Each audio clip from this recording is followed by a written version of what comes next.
एक सोच ऐसी भी। एक बार एक राजा युद्ध करके अपने नगर को लौट रहा था। जब राजा नगर को लौट रहा था तो उसके कुछ सैनिक वहीं पर मारे गए, इसलिए राजा अकेला ही रह गया था। राजा बहुत ही परेशान और थका हुआ था। राजा जैसे ही अपने नगर में प्रवेश करने वाला था तो उसे उस रास्ते में एक खेत पड़ता है जिस पर एक किसान काम कर रहा था। राजा उसके पास गया और कहने लगा कि मुझे भूख लगी है, क्या तुम्हारे पास कुछ खाने को है? किसान राजा को नहीं पहचान पाया और राजा भी किसान को यह नहीं बताया कि मैं इसी नगर का राजा हूँ। किसान ने उसे एक दुखी और परेशान आदमी समझकर उसके लिए भोजन अपने बाग से आम की व्यवस्था की। जब राजा ने आम खाए उसे बहुत ही आनंद आ गया और सोचने लगा, यह तो बहुत ही मीठे हैं आम हैं।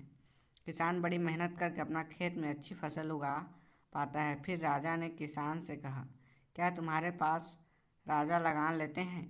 इस पर किसान ने कहा, वह लगान लेते हैं, बहुत ही थोड़ा लगान लेते हैं। राजा ने सोचा कि हमें इसका खेत और बाकी खेतों का भी लगान बढ़ा देना चाहिए, क्योंकि अगर लगान हमें मिलेगा तो इससे राज्य की व्यवस्था और सुधर जाएगी। और यही सोचते सोचते राजा आराम करने लगा और वह सो गया। जब राजा उठा तो उसे लगा कि थोड़ी सी भूख उसे लगी है। उस पर किसान ने कहा, क्या तुम मुझे थोड़ी से आम और ला कर दे सकते हो? किसान आम लेने चला गया। किसान आम लेकर वापस आया तो राजा ने जैसे ही आम को चखा, आम थोड़े से खट्टे थे। राजा ने कहा कि जब पहले आम लेकर आए थे तो वह बड़े मीठे थे और अभी भी यह आम खट्टे क्यों हो गए? किसान ने कहा, जब हम कोई भी फल खाते हैं तो हम उस फल को जिस विचारधारा से खाते हैं हमें वह वैसे ही लगता है।